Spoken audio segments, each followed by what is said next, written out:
social learning. We have been in discussions, the knowledge and learning team here at the IFRC have been in discussion with Julian and his team for over a year, looking to understand more deeply the approaches and methodologies that CSALT Consulting take towards social learning. And we're very happy to start this first of 4 sessions that we will have that Julian has kindly offered to run for yourselves and us on his approach to, well, firstly, today, the social age, where we'll be exploring the sort of foundations of the social age, the new realities of social spaces and ecosystems, social leadership, social learning, and so on. And then 3 more sessions in the coming weeks. The second on scaffolded social learning, so looking at what that means, how it's possible to design those experiences. The third being around creating engaged learning communities, and the fourth around the social dynamic organization. So we're very excited to have you with us. We will hear from Julian, who will talk us through this first session, and then we will open up for a little bit of discussion, though I also believe that you will be able to post some questions in the chat, and so we'll be able to see those come through and share those with Julian. Julian will be able to respond. And as Margarita was saying, we are recording this. The recording will be placed in the Facebook group, and we'll be sending that link round too. And then we will also be encouraging a further dialogue online, where we will hope that we will continue this discussion. So, all to say thank you so much, everybody, for joining us. We're really excited about this discussion, and thank you, Julian, and your team also for taking the time to be with us today and to setting aside time for the future as well. And to sort of share with us your knowledge and experience around these critical areas that our system, our Red Cross or Crescent system, continues to engage with. So, Julian, without further ado, thank you again, and over to you. Thank you, Fred. Can I just check if you can hear me okay? Yes, we can hear you. You can. Marvelous. Okay. Well, thank you for the kind introduction. And welcome everybody, wherever you are in the world today. I think we have people from all around the place. So it's lovely to have you all joining us here today for the first, as Fred said, in a series of 4 sessions exploring some of our new reality. So I'm going to take a reasonably gentle pace through the material because we do have this luxury of the 4 sessions, and I thought I'd start by giving a little bit of a tour of where we're going to go. So today's session is very much about the context in which we operate. It's about the context of the social age, what that means for us as individuals, what it means for the organization that we're part of, and what it means at a national and local level around the world as the ecosystem that we're in is evolving so fast. So today, we're going to think a little bit about that context, and we're going to set up some of our foundations for the voyage. In the next session, we're going to look really specifically at social learning in action. And social learning is really learning which includes the tacit tribal knowledge of all these incredible people within our communities. So we're going to look at what can we do at a practical level to unlock that power, to hear those voices that we need to hear.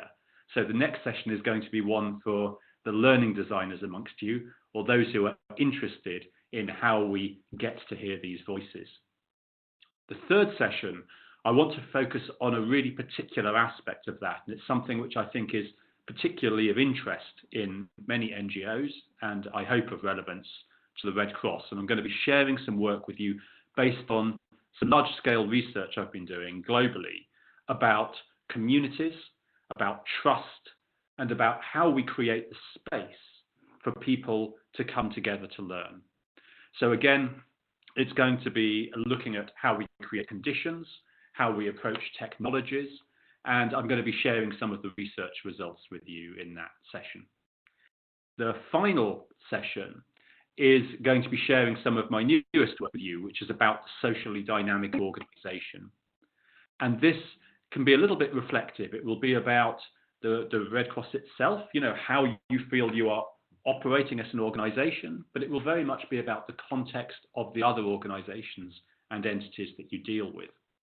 As we move into a new world of learning and a new ecosystem of engagement, it might be valuable for us to think about what type of organization do we need, and crucially, who's going to build it.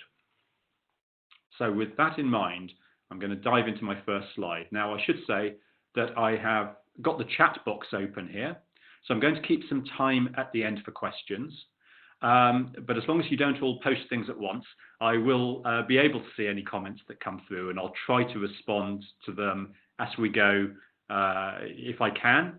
And if you post a comment and I'm not responding to it immediately, I will try to ensure to come back to it at the end. Sometimes when I'm in the flow of things, it's hard to jump out to a particular comment. But I should stress that I want these 4 sessions to be of value to you as a group of practitioners. So please do ask any questions that you'd like to. And I know that following on from this, we've also got the community space, which I will stay involved in. So again, we'll have space after this to follow on and explore. Now, I thought I'd start with this slide, and this is actually an image I drew as the front cover of a book. So I drew it as the cover of the Social Leadership Handbook, which is really a reflection on leadership in the social age. And I thought I'd start with this because particularly the 2 boxes on the right, the digital age and the social age. And very often we end up in conversations about technology. We talk about the skills for a digital learner. We talk about social media and collaborative platforms. And technology is really important. So I'm really clear on that. I love a bit of technology. I like a device as much as anybody else does. And I think that technology is certainly transforming many aspects of our lives. In fact, I think it's revolutionizing what it means to be a citizen, to be a compassionate leader in the world today. However, I think we need to be thinking about more than technology. We need to be thinking about the evolved sociology. What does the technology enable us to do? Well, broadly, technology enables us to connect with other people. But of course, connecting isn't enough. Putting people together in a room doesn't make a high-functioning community. Putting people together doesn't make them learn, doesn't make them engage, certainly doesn't make them trust each other. In fact, all technology does is provide the foundations which we can build upon. So the reason I contextualize all of my work in the social age is because I think this is our core challenge. To understand what came before, to understand the new technology and the ways that it disrupts, but to think about what that means for the sociology itself. What does that mean for us as people? And how can we ensure, as we go into the future, that the opportunity that's created is shared equally? How can we learn and lead fairly and inclusively and respectfully? Because, of course, in the global context that we all operate in, we live in a world of difference, and our challenge is to respect that difference and engage in it fairly. So if we think about just what disruption has taken place, I want to think about a couple of specific contexts. So the first is actually connection itself, connectivity. Connectivity today is fundamentally different from how it was 10 or 15 years ago. We used to be connected predominantly through formal technologies, technologies that were owned by organizations, were owned by nations, and were centrally controlled. Today, of course, we're connected in many different ways, almost all of which are entirely outside the oversight or control of any individual or any organization. In network terms, we have great redundancy in our connectivity. Once we are connected, it's relatively easy to stay connected, not just to friends that you were at school with or went to university with, but to people that you used to work with and to individuals that you've met all around the world. You can maintain these connections.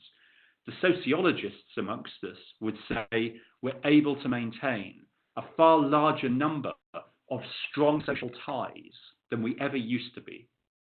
Our strong social ties, the people we really trust, the people who add most value in our network, used to be local, but now they can be global.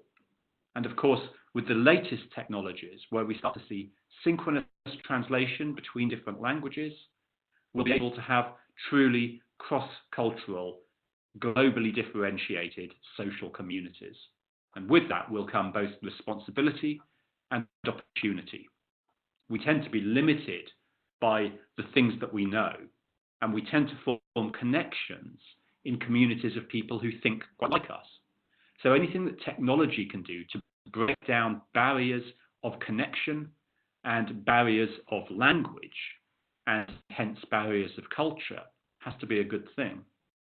The second thing, of course, which has fundamentally shifted, is that this technology is democratized. So historically, if we look at something like the printing industry, it relied upon the ownership of printing presses. And if you owned the technology of printing, you also, by default, owned the decisions about what got printed. And of course, today, that's fundamentally shifted. Today, the mechanisms of production are substantially democratized. Any of you can claim a space using any number of different technologies to shape your story in a community like this, and then to share your story. Now, of course, some of those stories are just very disposable. They're just very quick stories that we share. But some of them might be really meaningful. Some of them might be stories that a whole social movement builds around.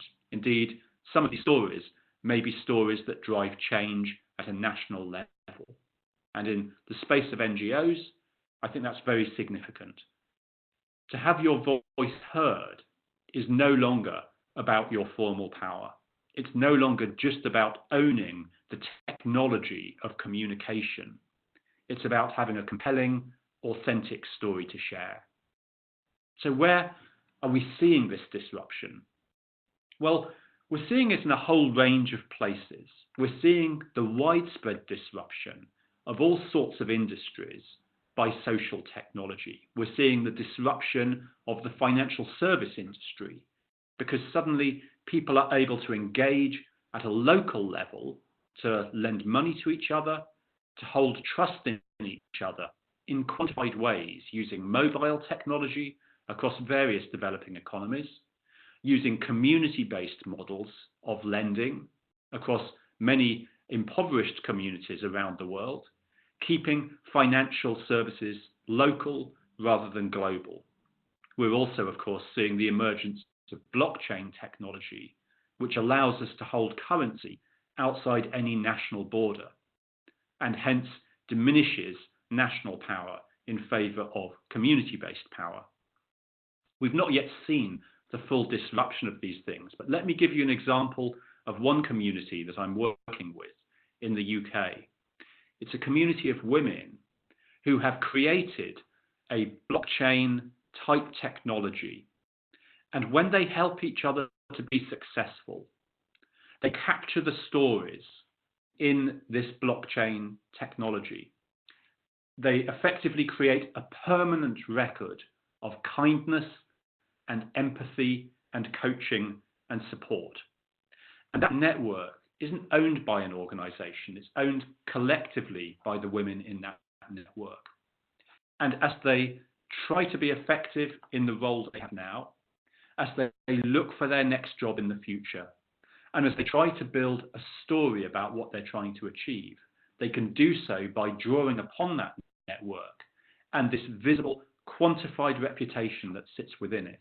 Historically, this type of network did exist, but it was very typically patriarchal, in fact, owned by men within the community, and it was typically held within societies or within formal structures. But today it can be owned by anybody that chooses to claim a space. So the widespread disruption of industry is really just starting. We're seeing creativity being liberated. People who want to be a poet or an artist or a filmmaker are able to connect with other people with similar interests around the world. They're able to gain access to all sorts of creative technology. They're able to be creative, but crucially, they're able to share the results of their work. And for many people, sharing the result is how they learn from it. In fact, when I carried out some research amongst musicians a couple of years ago, asking them about creativity, this is how they described that they're able to be creative. 25% of them said, I can only be creative by myself. They'd lock themselves in their bedroom with a guitar and try to be creative. 50% said they can only be creative with other people. And today, they have the opportunity to find these other people all around the world. We're able to connect at scale to try to be creative. 25% said they can only be creative through performance, through sharing their work and listening to feedback from the people who hear it. And to me, that's really interesting because the ability to connect is a core feature of the social age. The ability to share your story is a core feature of the social age. So everything about the environment we're in lets people connect more easily, to be creative more easily, to share their story more easily, to find that internal satisfaction more easily. So as we do more and more of this, we surely have to adapt our own organizational view of learning and development to welcome this investment of talent and brilliance from everybody within an organization. We're seeing, in fact, that education itself is being substantially disrupted by social technology. I'm sure many of you will have seen and watched with interest the emergence of the MOOCs, the massively online open communities. Technology which allows an individual expert with a story to shape and share that story and connect with people again around the world outside any formal structure of education. Now, is it all good? Well, of course it's not. Some of the courses which are put together are really poor, but that's covered as well because inherent to this technology, inherent to this technology is the ability to rank and rate the materials that are being shared. And here's an interesting thing. Socially produced content, so the co-creative output of our learning communities, is both created by the community and moderated by it. So in the old world, it tended to be a formal publisher or a formal leader who decided if something was of value or not. But today, that ability to moderate content, to decide if something is right or wrong, or good or bad, is substantially spread throughout the community itself. And that indicates something important for us. We need to ensure that we have the right people within our community. Not just people that we trust and like, but maybe some people whose views we differ with. Maybe we actually need diverse communities who represent different views and can help us to look beyond the things we already know. There's a question about which creative method is most essential for developing countries. Is it individual, group, or performance? I think that's a question out to you as a community. So I'm going to let that question lie there for a minute, and I'll come back to that in a moment if anybody responds to it. I thought it might be useful to ask you to think about a few things as we go into this journey. The first is to think, what things are you going to take forward? I think many of you are practitioners, many of you are doing work, valuable work around the world, and some of the work you're doing and the ways that you're doing it, you should take forward. They're equally valid in this new world. The second thing to consider is, what will you leave behind? What are the things that you can stop doing? Individually and collectively, ask, what things are we still doing just because we've already done them? How can we experiment and learn and try new things, but also leave some other things behind? I'd put to you the responsibility we all have to learn and to share. So just learning individually may not be enough. Using forum like this, where you're connected to other people to share your story, is equally important, as we can connect up the collective brilliance of this whole community. You can help each other to be successful. But here's an important one: maintain a permission to be wrong. So I'm quite sure that nobody has all of the answers for this new world that we're entering. Instead, we have to try things out. We will have to do our learning and do our learning together. And as we do so, we may be wrong. So we have to hold each other safely as we learn how to be wrong. Personally, I work to a method of what's called working out loud.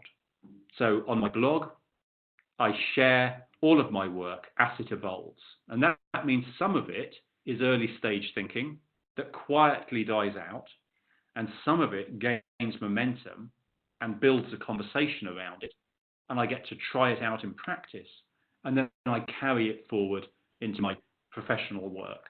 I'd encourage you to think yourself about where are your learning spaces, where are your rehearsal spaces, and where are your performance spaces.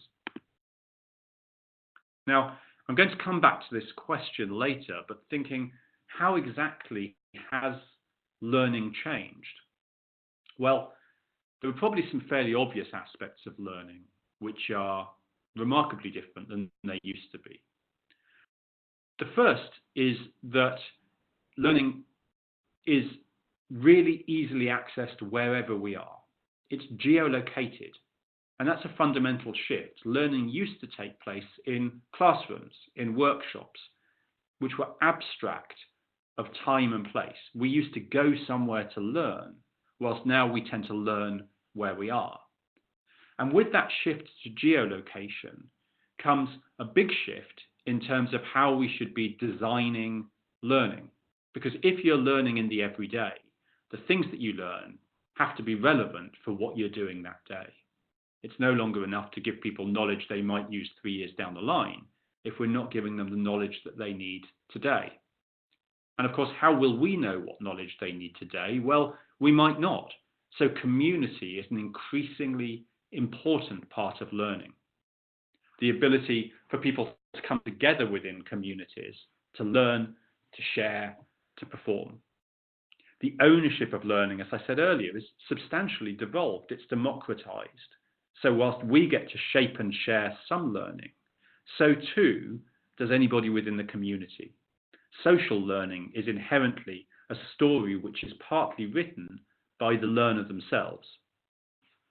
So if we had to summarize, we could say that learning today is substantially co-created, it's highly dynamic, it's very adaptive, and it takes place increasingly within communities. It's geolocated, so we access the things we need to learn when we actually need them to perform. But here's one of the challenges. As we build our learning communities, it's very easy to hear these voices that we want to hear. So especially when we're operating within formal channels on technologies provided to us by an organization or within an organization itself, it's easy to hear the things that we want to hear. These spaces are under our own control. You have a permission to engage within them. So we tend to hear permitted voices. But the funny thing is that to really learn, to really change, we probably have to hear the unheard wisdom of the community. And that unheard wisdom might not be accessible to us because we haven't yet earned the right to hear it. If we want the right to hear this type of wisdom, we have to create a culture which is trusting, which is open, which can listen to difference respectfully, not just engage in conflict. We have to listen to the claimed voices within communities. And this indeed is one of the core challenges for organizations adopting social learning. Very often they'll say, we really want to hear what our community has to say. But then when the community says what it wants to say, the organization says, well, that's not the clean and tidy answer I was hoping for. And then they try to control it. Social learning is inherently about difference, but we can engage in our differences with respect if we create the right types of leadership within those communities, and if we engage with a humility to learn. Got a few comments coming through. I believe with so many social related issues, a mix of individual and group methods is needed because we receive and distribute information at different levels of the social ecosystem. Absolutely right. I mean, one person is unlikely to have all the answers to the challenges that we face. In fact, in a socially dynamic organization, which is what we'll talk about in depth in the fourth of these webinars, we will see that what we need to build is a diversified type of strength, where different people with a different strength of voice still get heard within the system. Stories are interesting. This is an illustration I drew for the book called Social Leadership, My First 100 Days. And it talks about how stories are often fired at each other. So stories form the basic mechanism for the cultural transmission of information from our earliest days of childhood right through to the ways we run global organizations. We rely on stories, and stories don't just contain content. It's not just a box with facts in it. It's decorated in a context. It's given a flavor and a color by the person that tells the story, and it's received through a whole series of filters by the person who listens to that story. So sometimes stories spread through systems because lots of people agree with them, but sometimes they're destroyed or reflected because we're just not ready yet to listen to those stories. And I find it's worth thinking about three types of story. One story is a personal story. So your personal story of learning and change over time, and the personal story of every single other individual in the communities that you're working with. Every single one of those people has an independent, authentic story, but they may not know how to make that story heard. The second type of story is one of the most interesting.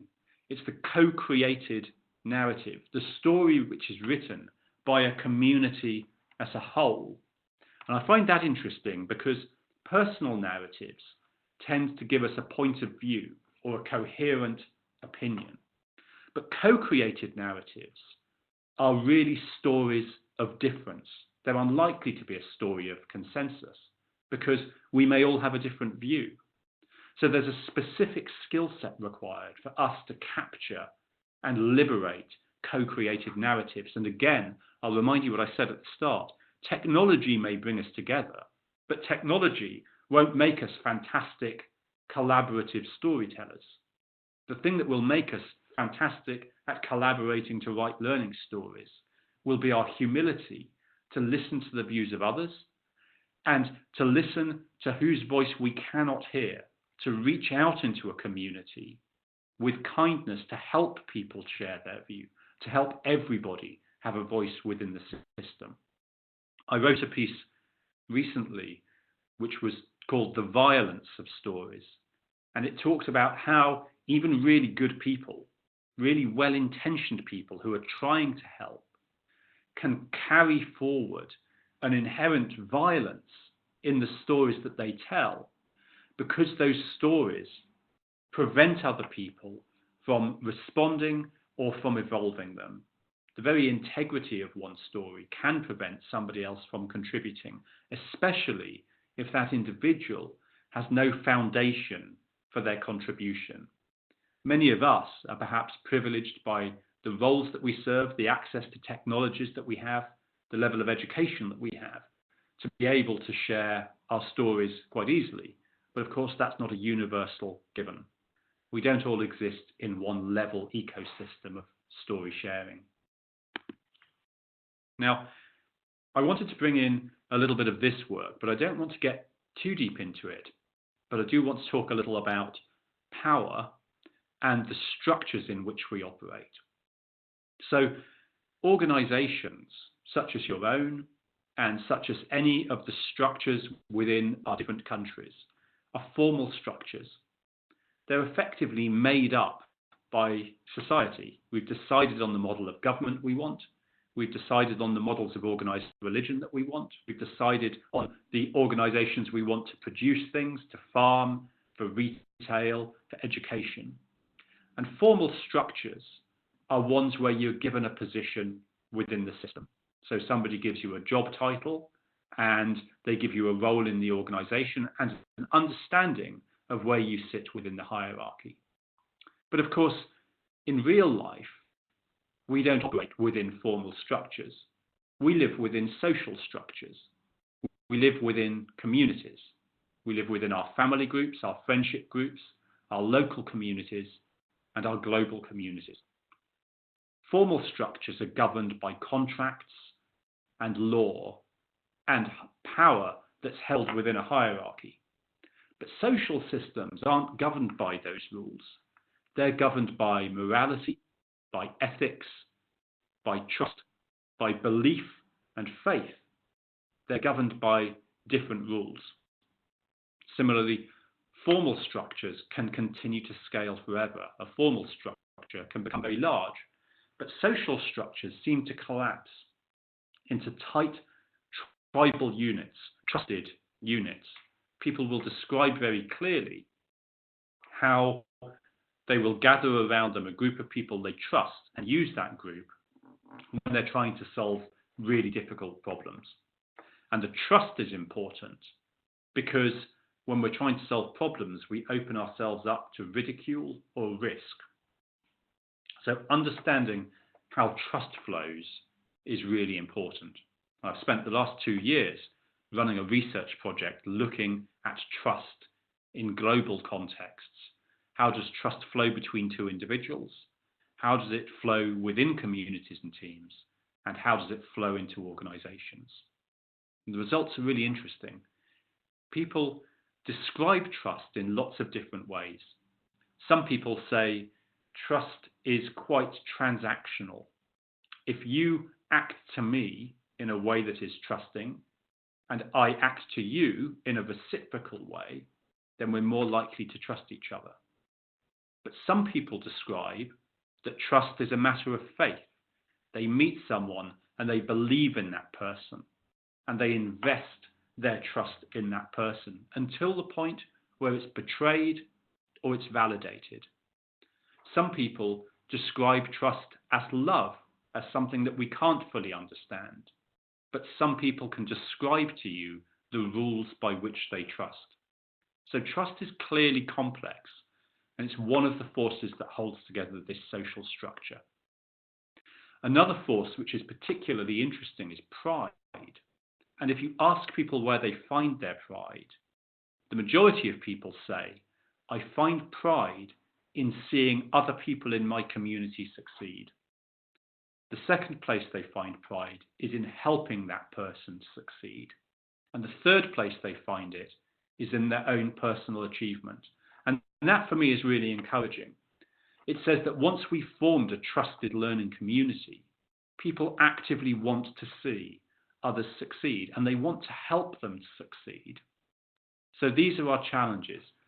We understand formal systems very well, but we have to learn to understand social systems. formal systems are held together by bonds of power. They're held together by contracts and rules. But social systems are held together by bonds of trust.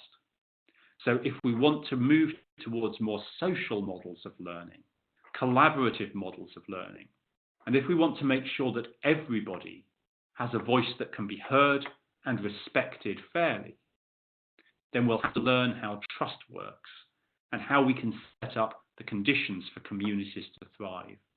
And in fact, in the third of these webinars, we're going to focus explicitly on that. I'm going to be sharing work in that third session from a new book I'm working on called The Community Handbook, which looks explicitly at the research and some techniques and approaches to create communities that have trust. Let's just, let me just have a quick sip of this.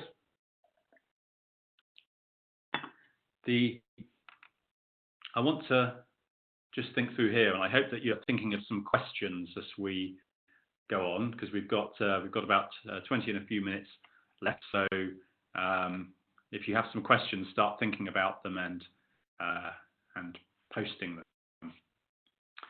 So what are our challenges in this space? Well, one challenge is that it's very noisy. So under older models of learning, we would just tell people a story and ask them to repeat it back to us. We would have very clean ways of knowing what was going on. In the new world, it's very noisy. We're surrounded by different points of view. We're surrounded quite often by conflict. We're surrounded by noise within the system. So as we create our social learning spaces, we have to think, how are we going to find the signal? How are we going to find the meaningful messages within all of this noise? Well, remember what I said earlier, that one of the things that communities do very well is social filtering. So a simple answer might be, we don't have to. We don't need to necessarily moderate or own all of the stories that are told.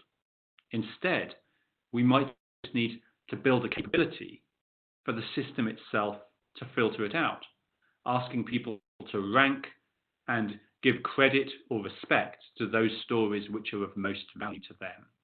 We have to be unafraid to hear what that is.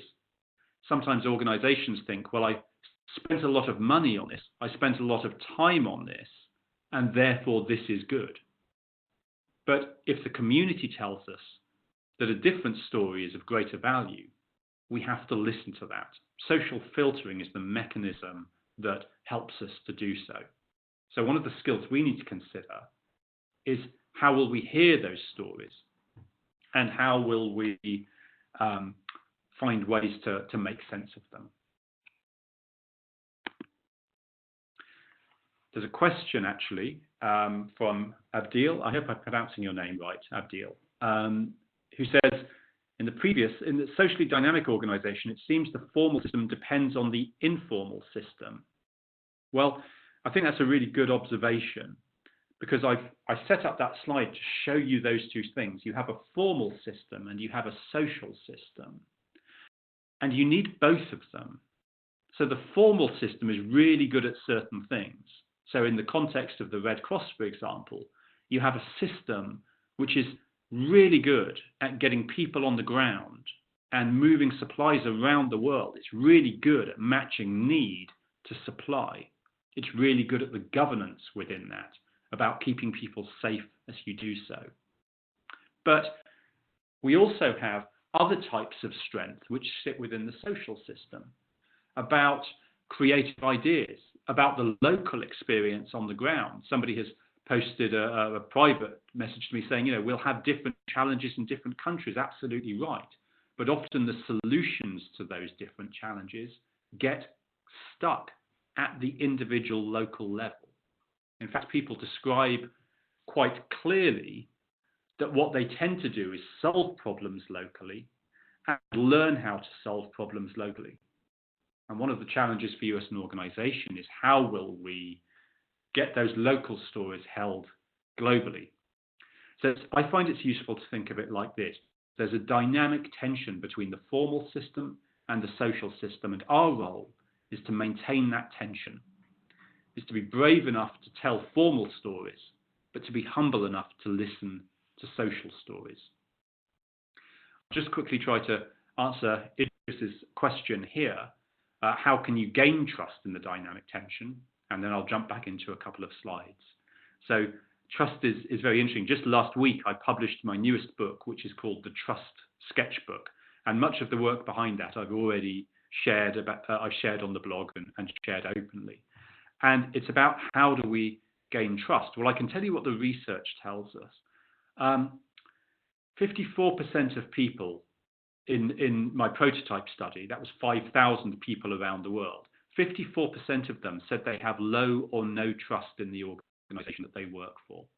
And that's a terrible figure, to imagine that many people are in organizations, they turn up for work, they smile and they're nice to each other, but they don't have full trust in the organization. They're not saying they don't trust people, they're saying they don't trust the organization. But there's another figure which is really interesting, and by coincidence, the result is also 54%. When I asked people, what would you feel if an organization trusted you? How would that trust be manifest? They said it would be manifest as freedom. People want freedom. If an organization trusts them, they want freedom. And I went on in that research to ask them, what do you mean by freedom? And they said, we want the ability to help others. We want the ability to access opportunity. We want the ability to run experiments. We want the ability to share our story and be heard. We want the ability to respond to stories that are told to us.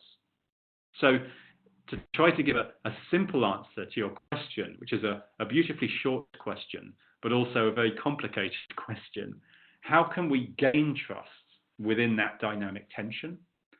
My simple answer is going to be, we can gain trust by having a humility to listen, creating spaces to hear what people are saying, and to be willing to listen to those stories, even when we disagree with them. And I'll say again something I said earlier. It's easy to hear stories that we want to hear in spaces that we own and control. But it's very hard to have the humility and grace to hear stories of disagreement and dissent, especially when we have to go out and seek those stories out. But that's how we will change, is by hearing the stories we don't want to hear, but engaging with those people and learning from them. And in a global context, that's particularly important to do. Let me come back to a couple of slides, but do think of some other questions. We've got about 15 minutes left, so I'm really happy for you to be throwing questions in. I've got a couple of slides I still want to go through, but I'm keeping an eye on any questions here.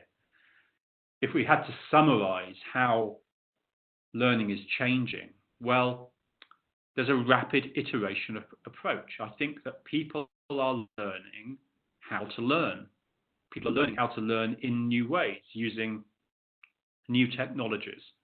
So overall, we're seeing that learning is moving away from the older model that we knew, but we're not yet sure what the new answer is going to be. And for me, that means as an organization, we have to rapidly iterate the approaches that we take in order to learn. We're seeing a rapid diversification of technology. And crucially, we're seeing a fragmentation of technology. So we come from a world where organizations tried to own all the technology and suppliers tried to build one technology that did everything. But today, of course, we tend to operate in a very diverse ecosystem of lightweight technologies, many of which are rapidly disposable. So my lesson from this is that we are unlikely to buy one piece of technology which is going to solve our learning challenge, because the challenge we face in the design and delivery of learning isn't predominantly a technical one. We are already connected. It's the ways that we do things within that, where our learning, rehearsal, and performance spaces. The evolution of knowledge to be substantially held within our community is significant, and the fragmentation of power, meaning that people who have no power within a formal system, if they have a highly authentic story, may be heard far and wide. I recently carried out some research in one of the global technology companies, one of the biggest ones, with a global audience, so globally differentiated, with 2,500 people, looking at what are the top traits they look for in their leaders in their social communities. And they identified 69 different traits. But the number one thing they looked for is authentic storytelling. The ability to share genuine stories is seen as hugely significant. If we want to benefit from the co-creative power of our communities, we'll probably have to invest in co-creation. And I say that carefully because I think that many of our organizations are really willing us to do well at this. They want to be able to learn from this wisdom of the community. But we must remember that this isn't wisdom that's just sat on the floor waiting for us to pick it up. We'll have to earn that right to hear it. We'll have to invest in co-creation. We'll have to do so by investing in people, by creating this opportunity, by creating space for people to engage. I'm going to just jump on one slide here because there are a couple of pieces I want to get onto, and I've done a little summary slide for the end, and I want to make sure that I get to that. I'm still looking for a few more questions to come in there. We still have time. I wanted to just pull this slide in. I don't want to get deep into technology, but I did want to share one of the things which I'm looking at in terms of technology is how do we differentiate it? Well, perhaps we want to think about where is our conversational technology? Where is our co-creative technology? Where do people come together to be creative? Where is the infrastructure technology, the core backbone? Where is the storytelling space, the space for people to share their stories? And you'll see that I've written next to these a few things. Conversational spaces need to be very low consequence.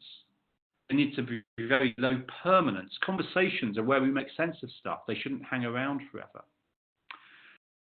Question, creating spaces for people to engage. Are we referring to virtual or face-to-face? Well, the answer is both. We need both. Face-to-face spaces. We can create space for people to engage that is democratized face-to-face, but we can also create space or engage in spaces virtually and online for them to engage. But they are different, and to understand those differences is important. I'll come back onto that if I can in a minute. But the way I'm looking at these different spaces is to understand how permanent they are, who owns the space. To give you an example, in a global petrochemical company where I've been able to run social learning programs, simply by giving the community itself ownership of the rules of the space, we were able to drive up engagement 16-fold. When people felt they owned the conversation, rather than working within a conversation that was owned by the organization, they felt much more able to engage.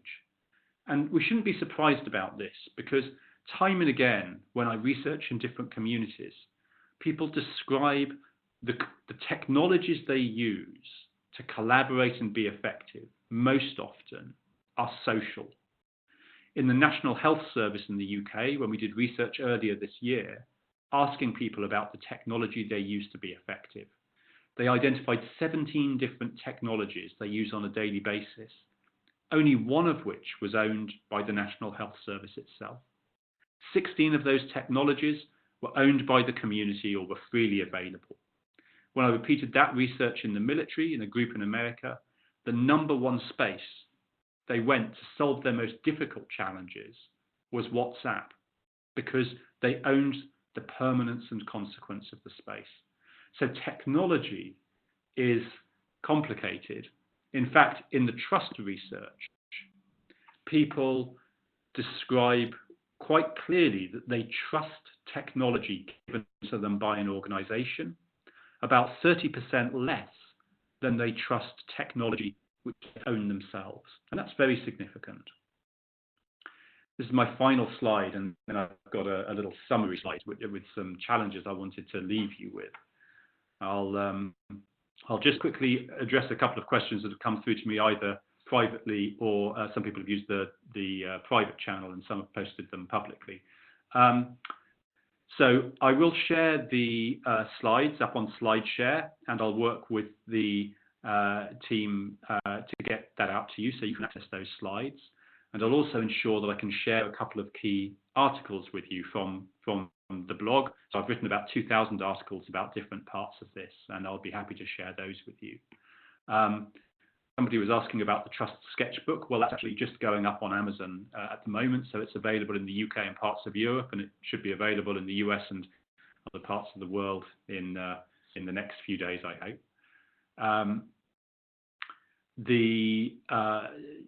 What else did we have here? Yes, so I'll share out some links to parts of this later. Let me just summarize on this slide and then throw some challenges to you. A few people are asking how they can get in touch, so I will give you some contact details as well at the end here. So if we think about our challenge in how we evolve learning going forwards, learning is undoubtedly becoming more collaborative. So we need to understand these mechanisms of co-creation, how we create spaces of trust, how we can encourage authentic engagement. Learning is becoming substantially democratized. It's becoming much more open. It's becoming available to everybody. Conflicting and different views are becoming widely available. It's very empowering and enabling, and our approaches to the design and delivery of learning must continue to be so as well. Learning is subversive in a good way. So increasingly, learning supports people who are curious, people who are thinking about how to do things differently. They can find the information they need more easily. They can build communities around ideas more easily. They can drive change more easily. So we need to learn from that and create spaces for sanctioned subversion, spaces where people can subvert the outdated and do so without breaking us as an organization. But we can't stop them from doing it. And learning is increasingly contextualized towards what you're doing at the time that you're doing it. Now, I want to share a few challenges with you, or thoughts, I guess, some summary thoughts of where we're going. And then I'll just make a couple of offers with some other materials at the end. So I was just sort of thinking before, as I put this session together, what were the messages that I would like to leave you with? Well, the first is, it's a mindset where we're facilitating learners, not controlling them. How can we help people to explore rather than control what they do? How can we create space for community to thrive? Not just the technology, but think of it as a space and the skills and capability to do so. How can we enable the conditions for co-creation? Not just think about the prize at the end, but the way that we actually support it. Supporting storytelling is really important. I'm sharing at the moment on the blog a whole series of articles about storytelling. I'm designing a 12-week course on storytelling, and I'm sharing all of the material on the blog as I go. So if you're interested in storytelling and learning, take a look over there. We need to be creative in terms of assessment, away from just testing people in the abstract towards approaches where we hear their stories of practice, the ways people are putting things into practice. We need to support diverse ecosystems of technology and build a diversified strength. And supporting learning as a continuous activity. Now, I'm just going to say, I've got a range of books. Now, the digital books, so the books on learning methodology and social learning and mobile learning, I'm very happy to provide a free copy to anybody if you get in touch. I'm going to bring up my contact details in a moment. Some of the more recent books, which are hardback, I'm unable to provide a copy for everyone because we're a big community. If there are any particular ideas that you're interested in, if you let me know, I'll happily link you through to the writing on the blog. So the blog is there, julianstodd.wordpress.com, and we'll share out some articles afterwards. I'll just remind you where we're going after this. There's the online community, and I think that details will be shared with you around that. Our next session will look explicitly at social learning, scaffolded social learning. So it's going to be an engineering session. How do we design and deliver and support social learning? The third session is going to look at how we create engaged learning communities. And I'm going to share with you all of the research and the practical activities around that. And the final session will be on how we build a more socially dynamic organization. So with that, we have a few minutes. I haven't seen any other questions come through yet. And I don't know, Fred, if you are fielding questions at the end. But I'll wrap up at that point, and there we are. Yes, I just sent you one question, Julian. That's that one that came. Excellent. How do we build learning spaces that can meet different cultural needs, perhaps? Well, that's very interesting. I can tell you that in the trust research at the moment, I'm explicitly looking at cultural and gender-based differences, actually. So how do culture and gender impact how people engage? And I'll tell you why I'm looking at that, because in the trust research, gender is actually the strongest factor which impacts on the stories people tell about what trust means to them. It seems that what we're seeing is very different culturally normalized use of language in those contexts. So the question of how do we build learning spaces that are cross-cultural is actually a big question to answer. What I would say is this: we have to create opportunities for people to engage in quite difficult stories. We can't just assume that if we build a community which is global or cross-cultural, that it will inherently be able to function well. The thing I'd suggest is I've written an article online, and I'll remember to put it in the follow-up materials, called Stories of Difference. And this is an approach that I use with cross-cultural communities which maybe don't share common foundations, to explore how we explore our differences. So Stories of Difference is a specific storytelling technique that can help us to set up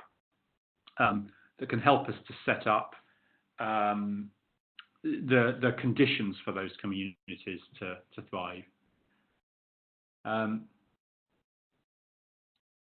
There we are.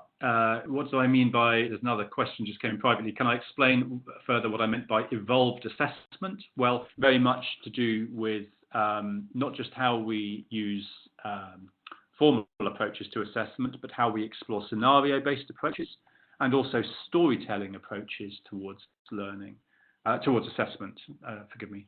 So getting people to run experiments and explain what they've learned in their experiments using individual narratives is a very valuable way of running assessments. There's a question around approaches for teaching the elderly. Well, quite interestingly, in my own work, I've not identified age as one of the strongest factors. In fact, again, if you look at the community work, gender is a far stronger factor impacting on whether people will engage than age is by itself. So I think what I would say in summary on that is that communities are complex social systems, and the effort that we should be putting in is to understanding how they work and how they can build trust and how people are able to engage. There's a question from Paula up here, a comment as well, I think. As a professional visual storyteller, photographer for many years, I found in rare opportunities the possibility to have collaborative work with technology teams in field missions and communities supported organizations. So you found some interesting opportunities. And Paula, one of the things that I really enjoy doing sometimes is running cultural graffiti sessions, which bring people together from all sorts of different backgrounds, and we use graffiti as a collaborative, a co-creative storytelling approach. I've only managed to do that in face-to-face environments, not yet managed to do that online, but visual storytelling can be a wonderful way to bring people together. It transcends, of course, languages in many ways. So I think maybe if we draw ourselves together, I encourage you to join the online community and to share questions and thoughts within that, and we'll also share out some of the materials. And I hope to see some of you in the next session as well.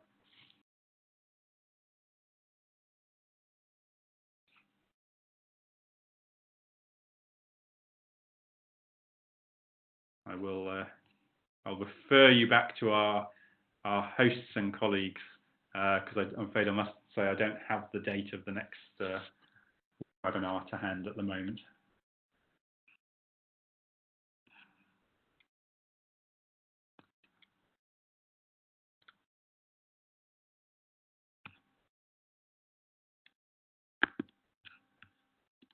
Excellent. And I'll just ask. Hello, here we are. Okay, thank you, Julian. Sorry, we had some technical issues. Thank you for your presentation. I'm going to give the word to Fred, who's going to give us our closing remarks. Yeah, no, just to reiterate Margarita's comments. Thank you very much. A very, very interesting first session, I think. Lots of questions. I was also getting a few back-channel comments too. So as we had said, we'll post this in an online space, the video, and thank you, Julian, for sort of offering to continue that discussion for the next 10 days until the next session. So we'll be coming back to all the participants who kindly joined this with an indication of where they can find this presentation. Encouraging people to have further discussions. Julian, again, thank you for responding to those, and we'll also give some more information about the next session. So thank you very much, Julian, and thank you everybody for supporting this event and also for joining us today. Thank you very much. Thank you. Thanks, everyone. Bye-bye. Bye-bye.